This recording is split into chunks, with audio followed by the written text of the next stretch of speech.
चलिए रुक करते हैं मुद्दे का। हरियाणा में सट्टेबाजी का काला कारोबार थमने का नाम नहीं ले रहा है। प्रदेश भर में खाकी से बेखौफ सट्टेबाजी का खेल जमकर चल रहा है। मानो उन्हें पुलिस का कोई डर नहीं है। कम वक्त में ज्यादा पैसा कमाने के लालच में युवाओं को सट्टेबाजी के धंधे में जकड़ते जा रहे हैं। इस काले कारोबार में आए दिन ऐसे न जाने कितने ही मामले सामने आ रहे हैं।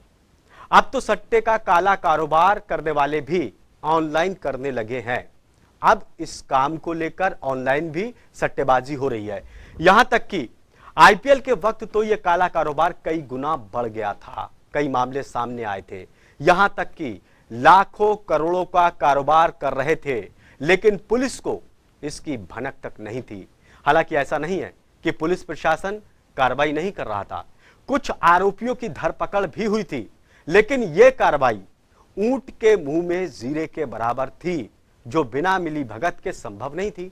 आलम यह है कि युवा अपना भविष्य उज्जवल बनाने की बजाय सट्टेबाजी के इस दलदल में धंसते जा रहे हैं, अपने आप को बर्बाद कर रहे हैं, अपना भविष्य बर्बाद कर रहे हैं। ऐसे में सवाल फिर कई उठते हैं कि क्या हरियाणा में सट्टेबाजों का दौर चल रहा है? क्या हरियाणा में सट्टेबाजी कारोबार फल फूल रहा है और सट्टेबाजी का काला कारोबार किसकी शह पर चल रहा है? क्या युवा कम वक्त में ज्यादा पैसा कमाने के चक्कर में इस कारोबार से जुड़ रहे हैं? क्या बेरोजगारी इसकी एक बड़ी वजह है?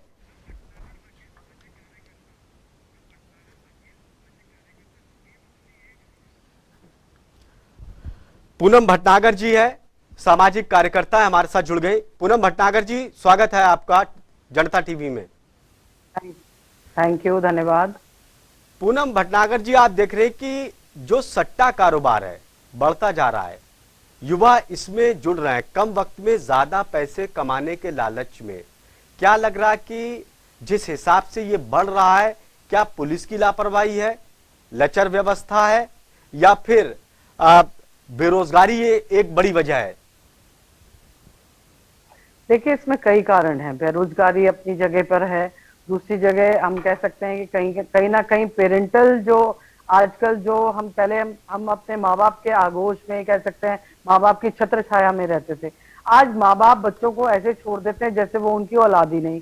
और इस कारण से क्या है कि वो पढ़ाई के रास्ते से अपने आप को छोड़कर वो इस रास्ते में पड़ जाते हैं, क्योंकि उन्हें बहुत जल्दी कमाई चाहिए। और क्योंकि कमाई आज की तारीख में महंगाई इतनी ज्यादा हो गई, लालसा इतनी ज्यादा हो गई, जरूरतें इतनी ज्यादा हो गई कि हर बच्चा अपने हाथ में एक एप्पल का आईफोन रखना चाहता है, अच्छी लग्जरी गाड़ियां रखना चाहता है, अच्छा अपना स्टेटस मेंटेन करना चाहता है, दोस्तों पे अपनी शान दिखाना चाहता है। तो वो माँ बाप के दम पे तो होती नहीं है, तो वो इस तरह के कारोबार में पड़ जाते हैं जहाँ पे उनको इजिली मनी मिल जाता है। और कहीं ना कहीं छत्र छाया पुलिस की भी मिल जाती है। देखिए, पुलिस का रवैया हम हर बार उनको भी कटघरे में खड़ा कर देते हैं, बट कहीं ना कहीं मैं ये समझती हूँ कि पुलिस डिपार्टमेंट कोशिश कितनी भी कर ले, वो इन चीजों पे काबू नहीं पा सकता। क्योंकि एक तो देश इतना बड़ा हो गया, जनसंख्या इतनी बड़ी हो गई, लोगों के जो लक्ष्य जो हम सोचते थे कि हमारे बच्चे ये बनेंगे वो बनेंगे, या बच्चों की अपने एक लक्ष्य होते थे, वो कहीं ना कहीं उनको पा नहीं पा रहे हैं। और जिस वजह से ये जो मुसीबतें हैं वो इनके ऊपर या परिवार के ऊपर खड़ी होती चली जा रही हैं, और जीवन भी बहुत छोटा भी होता चला जा रहा है। आप देखिए, आए दिन गोली लग जाती है, किसी भी को भी कहीं मार दिया जाता है। तो ये आप पुलिस को भी इसमें आप पुलिस तो जब तक पुलिस को पता नहीं चलेगा, पुलिस कुछ नहीं कर पाएगी। नहीं, पुलिस क्या पूनम भटनागर जी, आपके घर में जो आजकल के युवा शॉर्टकट रास्ता अपना रहे हैं, कम वक्त में ज्यादा पैसा चाहिए है, क्या इसी हड़बड़ी में जल्दबाजी में वो इस रास्ते को अख्तियार कर रहे हैं? बिल्कुल, शॉर्टकट रास्ता हर एक फील्ड में आप चले जाइए। कोई ये नहीं चाहता कि मैं लंबा रास्ता, ईमानदारी का रास्ता फॉलो करूं, पढ़ाई लिखाई करके मैं आगे बढ़ूं। बहुत रेयरेस्ट ऑफ रेयर फैमिलीज में ऐसा रह गया।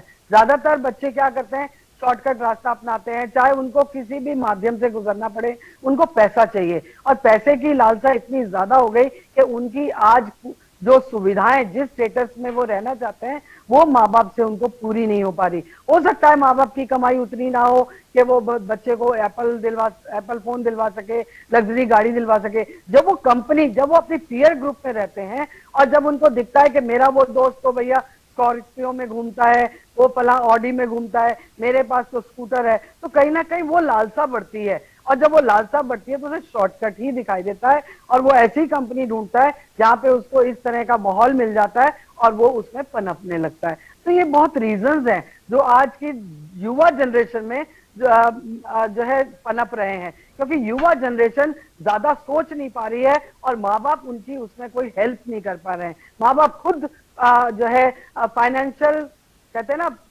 कमाने में लग गए हैं। उनको ये नहीं समझ में आ रहा कि हमारा बच्चा किस तरीके से कहाँ गुजर रहा है, किन दोस्तों में रह रहा है, किन से बातें कर रहा है, मोबाइल पे चैट कर रहा है तो किससे कर रहा है, क्योंकि मोबाइल तो आजकल कोई बिल्कुल, एक दिखाता सिस्टम नहीं। को तो लेकर उनको भी ये सवाल, कंपनियां भी देखिए नहीं समझ ये आती। दो चीजें हैं।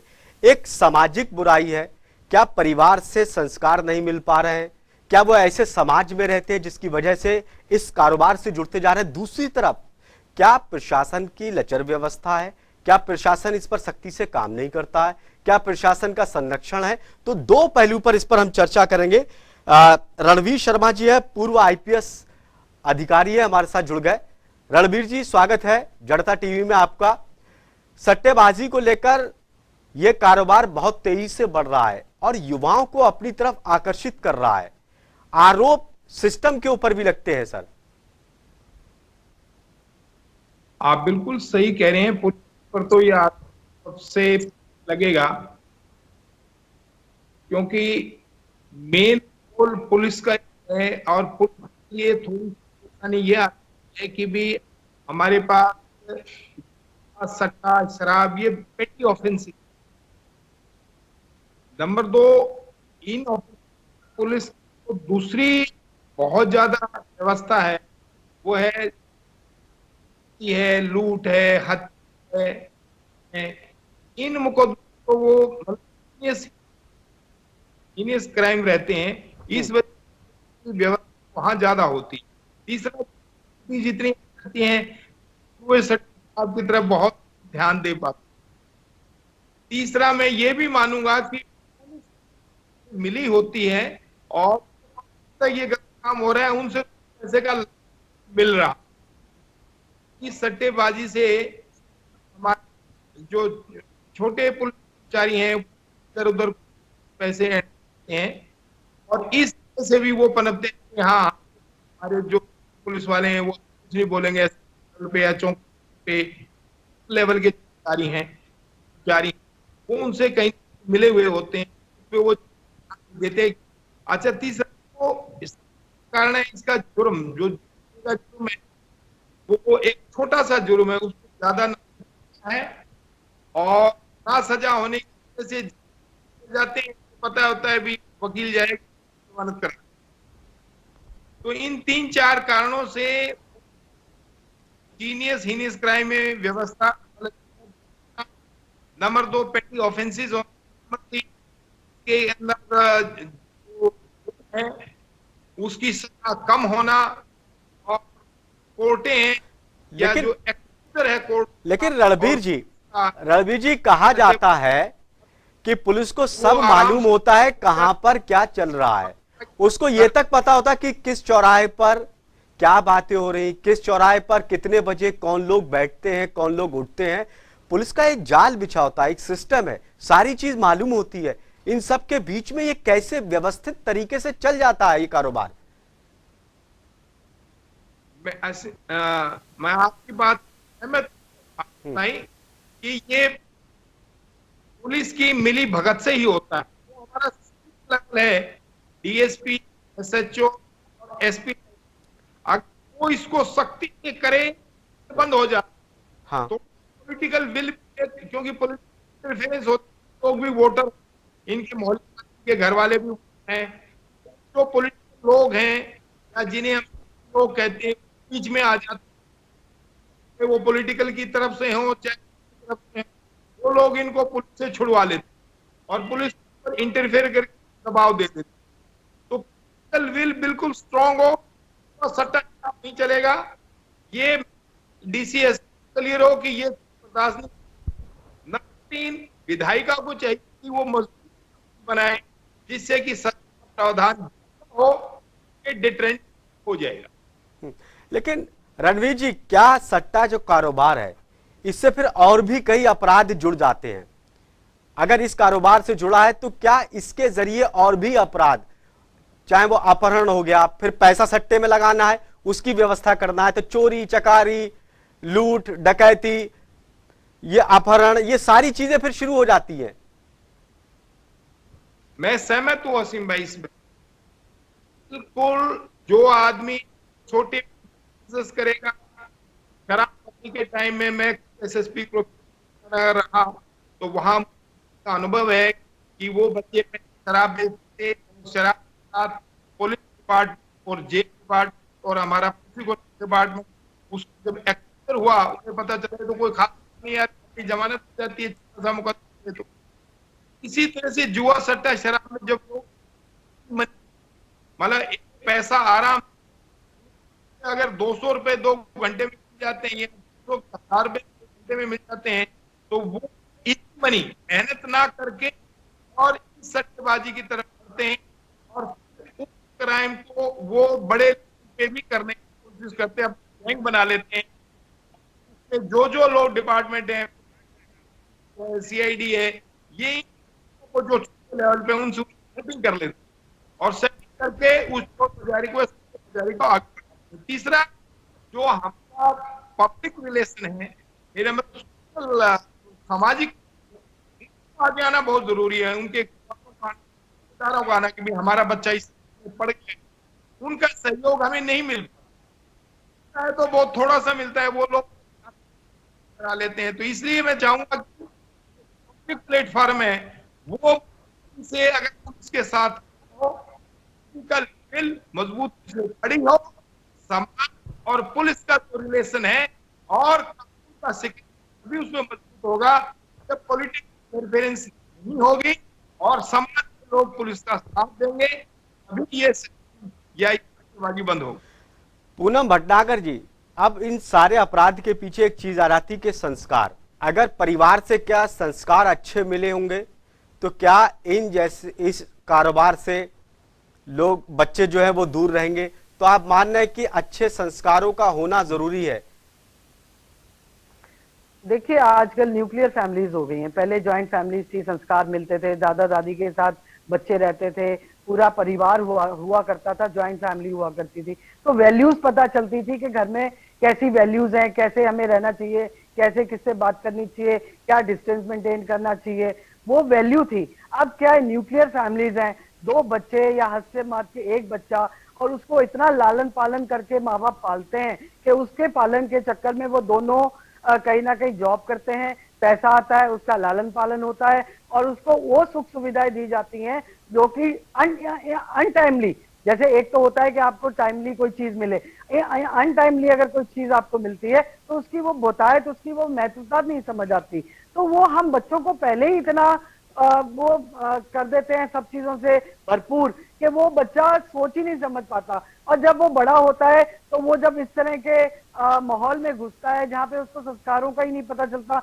दोस्तों से अगर उसे पता है कि मेरे दोस्त गलत है, मैं इनको छोड़ के अपने परिवार में जाऊं, वो नहीं समझ पाता। पूनम भटनागर जी, क्या ज्यादा जो बच्चे सट्टेबाजी में इसमें लिप्त हैं, क्या ज्यादातर के परिवार को पता ही नहीं चलता है कि उसके बच्चे कहाँ जा रहे हैं, कहाँ बैठ रहे हैं, और वो चोरी छुपे सब करते रहते हैं?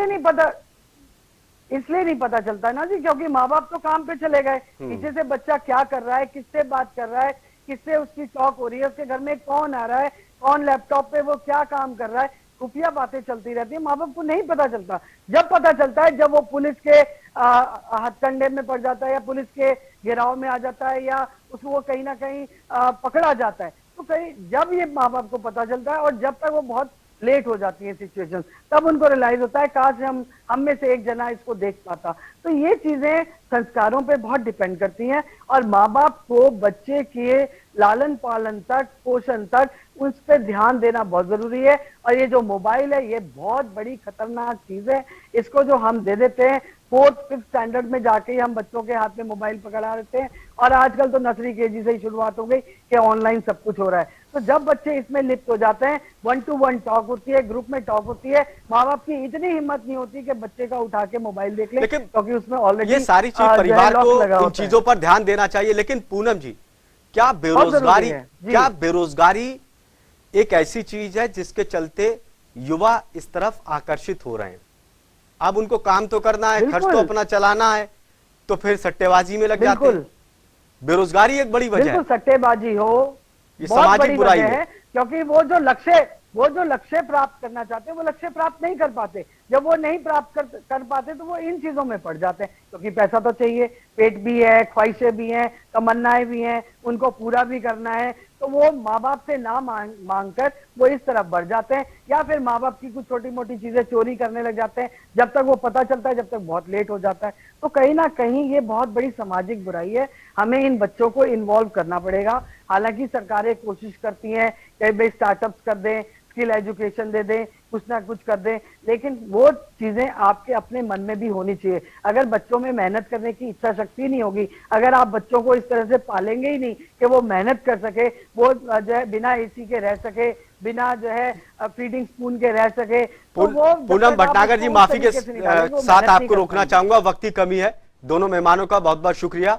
तो एक बहुत बड़ी सामाजिक बीमारी है सट्टेबाजी कारोबार, और इसमें सिर्फ एक वजह नहीं है, परिवार को लेकर के संस्कार अच्छे होना चाहिए। एक सिस्टम जो है पुलिस का, उसके ऊपर भी सवाल खड़े होते हैं कि बिना पुलिस के संरक्षण के ये सारा कारोबार कैसे चल रहा है।